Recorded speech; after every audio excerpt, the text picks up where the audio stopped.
Hello YouTube, welcome to my macadamia price bulletin for 2022. Here I am at the banks of Cooper's Creek, where you can just see the outline of the causeway that's meant to cross this little river connecting Rosebank with Federal and Eureka. We had the council excavators here yesterday and they reshaped that hill that those people are walking on, but to its left you can see just how high the river got at the height of the flood. An immense force of nature, and so the water's been dropping, still not to pre-flood levels, and things are starting to look a little more normal, although still, you know, as you can see, quite messy. And you know, the sad thing is, unfortunately, the rain comes back later today. We think it's the last wave of rainy weather before the drier autumn and winter weather sets in. So that's the creek. Better get back to the farm, do some talking. Here back at the farm, I've been lucky enough to get a visit from Bertie, the monster mulcher and sweeper. We're going to lose a little bit of nut by doing this mulch, but it's worth it. There's not enough nut and there's still plenty in the trees. So Bertie is preparing the rows for harvest. And it leads to the big question in this video: what am I going to be paid for those nuts? Good question. Back at the farmhouse now, we've had a real decent heavy thunderstorm, which seems to have passed, and there's some beautiful mist forming over the hills, which is something you'll see pretty much in any cool weather up here in the northern rivers. And you see these sort of almost cloud-like thickness hanging around in the valleys. But it's time to talk business. What have the macadamia processors offered growers for this year? And there's been some game playing going on, and I saved this video until Marquis, who processes about half of Australia's macadamias, until they came out with their price, because it tends to be a bit of a benchmark for the others. And in previous years, people have waited for Marquis to come out. But this year, it seemed that Marquis deliberately held back. They claim because of complexity and price negotiations with their buyers. But gosh, you know, people are harvesting macadamias now, and it's, you know, hardly satisfactory. So people are sending in consignments and not knowing what they're going to be paid for them. That's not how business is meant to work when you're buying and selling things. However, as of today, they have come out with their pricing, and I now have the whole range to report to you. And the news is, look, I don't want to exaggerate, but I think it's terrible. The range in price that have come out now, bearing in mind that last year it was around about the $5 mark, $5.10 was what Marquis was offering then. This year it has dropped to $3.80 for Marquis. Now others are either side of that. We've got Macadamias Direct, apparently $3.90.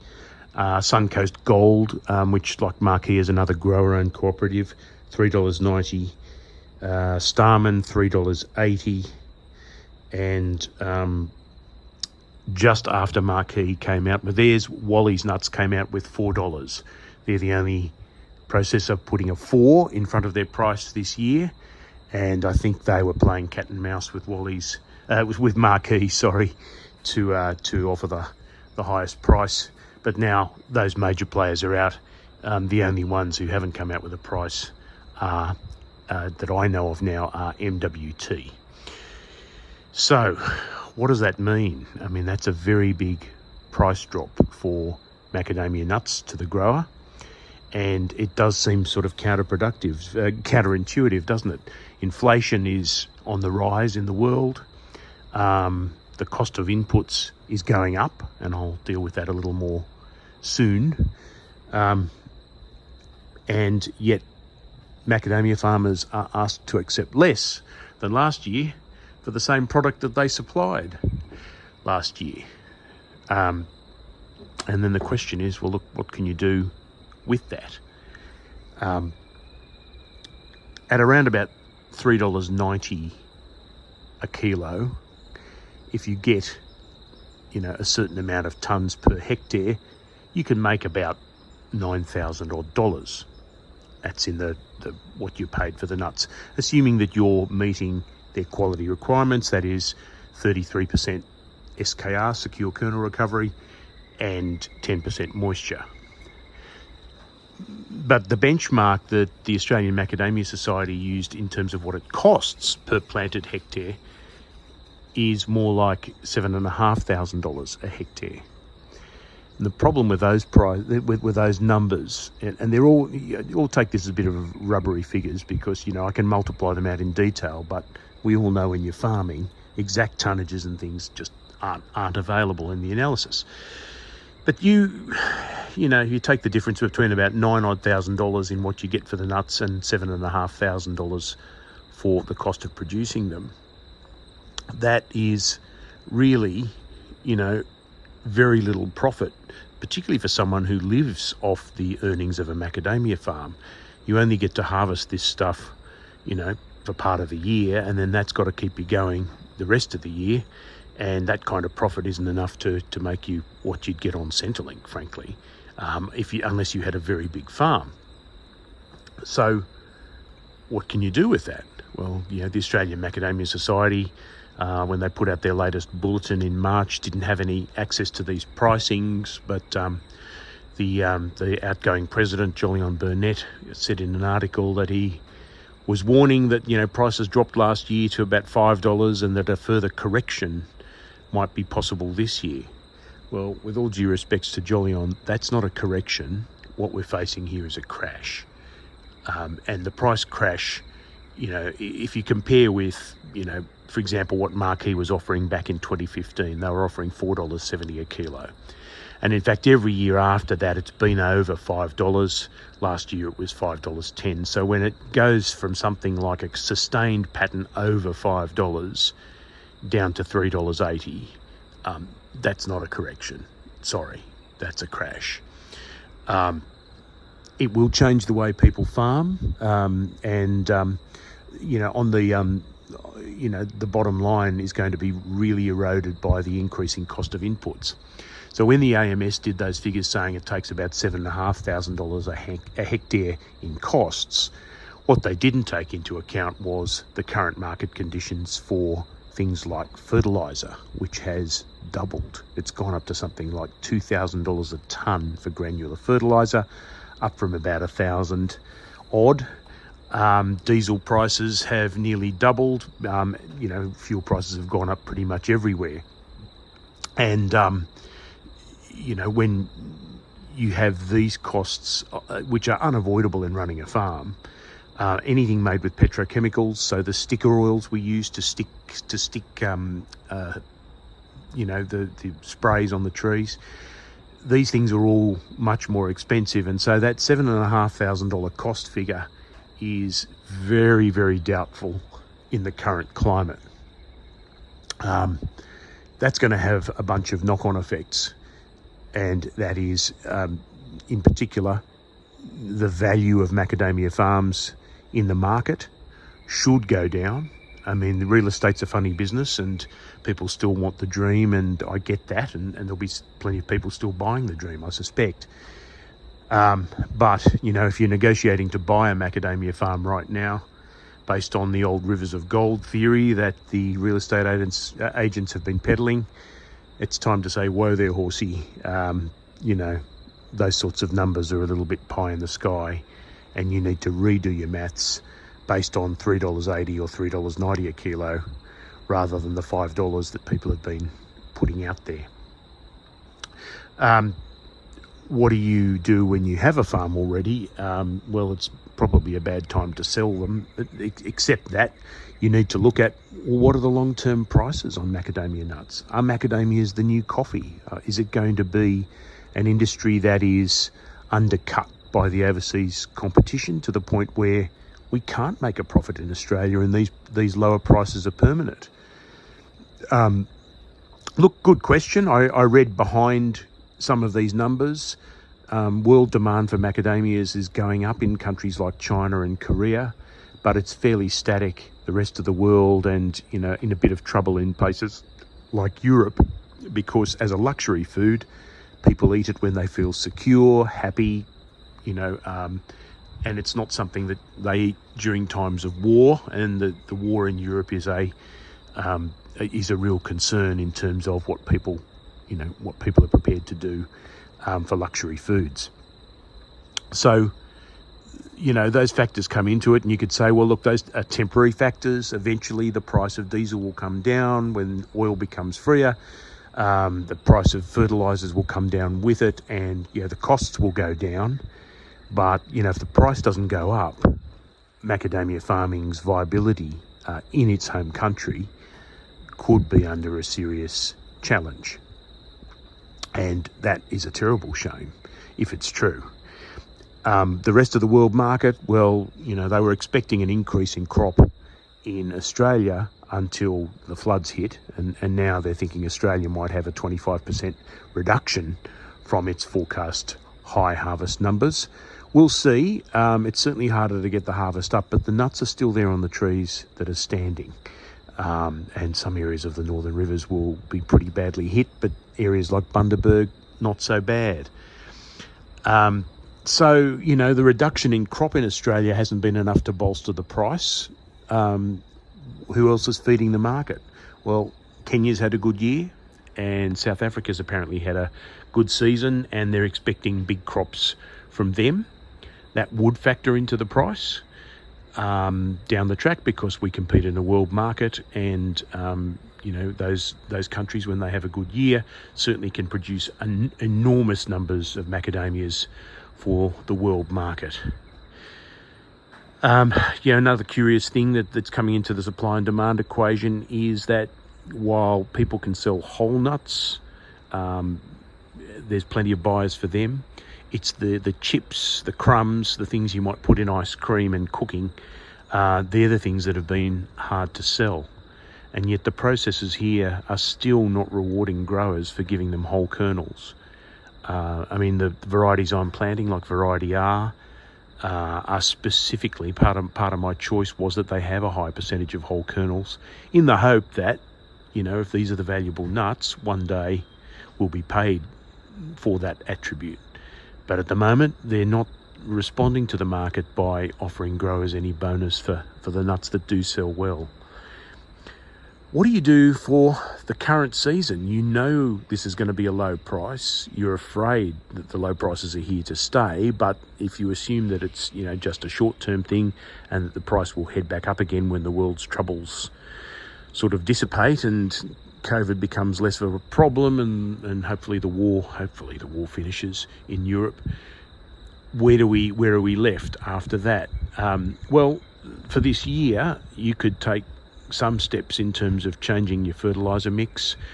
The fertilizers based on petrochemicals are pretty much off the table. They're just so expensive. I was already moving to a manure base. That's confirmed my move now, because thankfully Australian cows don't know there's a war in Europe, and they're busy making manure for us as fast as they can go. And look, the manure products are great. My neighbour, whose property is off on the next hill over there, I can't point it out to you specifically.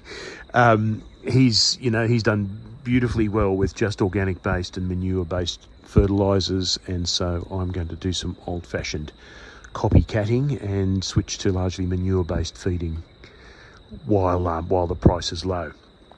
Other things that you can spend money on, such as sprays, agronomy services, that sort of thing. These things are all still needed if you're going to get a crop, but they can be tweaked a little bit, in the sense of, whereas before you might do a spray just in case, now you do a spray only when it's absolutely necessary. And this is the sort of time where you rely on people like agronomists. You have to rely on their economy side as much as their agriculture side, and they need to keep, and certainly hopefully a good agronomist will keep a firm eye on the cost of their recommendations when they make recommendations to farmers, because they know that in this particular season they're not going to be getting a good price for it, and that kind of a slim profit margin can get easily eaten up by making the wrong choices. Now, to finish with, I just thought I'd show you the price scale that macadamia farmers are given by processors. This one I've got from Wally's, which is one of the processors. The price they've offered, as I mentioned, was $4. And if you have a look at the table there in yellow, highlighted $4. And it's in a table which has percentages of SKR, sound kernel recovery. So if it's $4, if it's 33%, you get $4. But if you've got high kernel varieties that obviously give you more kernel and less shell, the price scale goes up.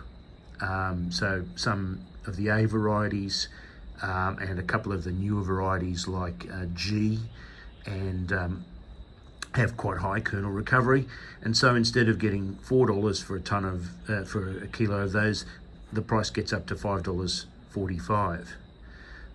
But the heady old days of getting $8 a kilo for 50% kernel recovery are gone. That's now just $6.06 a kilo. So it's a sliding scale that goes up and down, and it makes a very big difference to your price. You can see it falls off quite sharply there. And then there's a quality bonus which Wally's pays. They used to pay for less than 3% reject, as I understand, but now they're making bonus payments only if you get 2% reject. There are others as well. There are other things that are going on, and the price isn't everything. There are other asterisks and things like some processors offer premium prices for commercial grade kernels, which are the kind that aren't good enough to eat but are good enough for oil and other purposes. There's a rumour that Macadamias Direct are offering separate prices for commercial kernel now, so the $3.90 that they're offering you is only for the premium kernel. You've got to factor that into the maths. Others will offer free dehusking. Others offer a transport subsidy so that you can get the nuts to them. Some used to offer even free transport and free skips. So the headline dollar per kilo offer is something that you want to take into account along with those other factors to work out which is truly the best deal. And because there's a lot of toing and froing on those extra little bits and pieces, and in order to try and offer a competitive price, some of those side benefits have either been shelved or trimmed back. They're the things you need to watch out for. If you've got an existing supplier, you need to check the fine print. I know it's boring, but read the stuff. You don't need to be a lawyer. Helps if you are, but you don't need to be a lawyer to do it, and compare this year's terms and conditions with last year's terms and conditions, and see if there's been any skullduggery going on. Look, last of all, I should address a comment Matty Kelby made on one of my earlier videos saying, in anger at this pricing move, that there should be a growers union. Well, funnily enough, we're meant to have one. There's the Australian Macadamia Society, which are definitely spearheading a marketing program to drive more demand for our product, and that will always help price. But they're putting their hands heavily into growers' pockets for money for that marketing program, and timing-wise, not a great idea in a way, because growers aren't going to have that much money. And then you've got, companies like Suncoast Gold and Marquee, which are grower-owned, and they say, look, we're not for profit, we're for growers. We make money for them, not from them. And you'd like to believe all that. And, there are others for profit as well that are offering similar prices. So there is a competitive market for nuts. But when prices drop to a very narrow range like this, you can't help but wonder whether there is some, background checking amongst the processors to put their prices within a pretty narrow range, and to leave farmers with really very little choice despite the number of options they can go with. It's a disappointing development. I certainly was hoping for better. I would have thought mid-4s would be about where they'd end up, but that's not to be. it's very low as a price. You know, I certainly grumbled when the price dropped to $5 from close to $6 in the 2020 year, and I got roused on for saying, look, you know, $5 is a good price for macadamias. Don't complain about it. I'm starting to retrospectively agree with the person who roused on me, but $3.80 is not a good price. And I don't care what anyone says, because the cost of inputs is going to make it is going to make it really quite difficult. And you end up thinking about it, going, well, look, thank God we love farming macadamias, because love is an increasingly large part of the overall payment. So thanks for listening, guys. Keep your heads up. It's not all that bad. We have to muddle through it, and we've just got to be a little bit cleverer about how we farm macadamias, and a little bit less Rolls Royce about some things. I'll be in touch again soon. Thanks for watching this video. Hope you liked the view from my balcony, and I'll catch you again very soon. Bye.